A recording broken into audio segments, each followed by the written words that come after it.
In this tutorial, I'll show you how to check flight status on Airasia.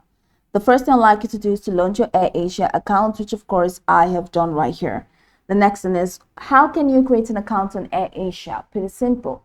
Launch in the browser of your choice and locate the search bar. In the search bar of your browser, type airasia.com, and that's going to take you into the official website for Airasia. Once you get in there, follow through the on-screen instructions to create your account. And after signing in successfully, it's going to take you right into this fantastic homepage where you can now explore a lot of features to have an exciting time in Airasia. So now that we're here, let's quickly hop into today's task, and that is how to check flight status on Airasia. So from here, head over to the top corner of your screen where you have these tabs, which include app, play, purchases, check-in, flight status support, and promotions. So go ahead and click on the flight status tab, and that's going to take you right into the flight status window.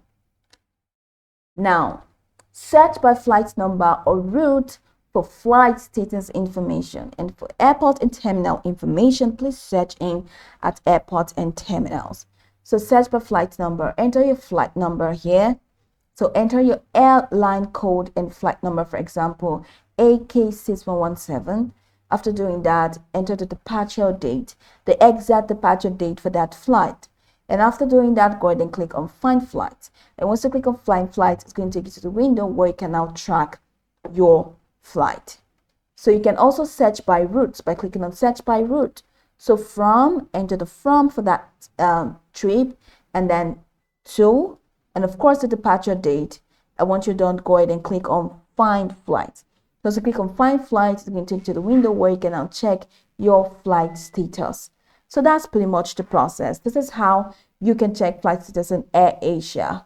Now you can go over this tutorial from top to bottom to get acquainted with the steps. And once you're done, you'll be good to go. I hope this video marvelously helped you search.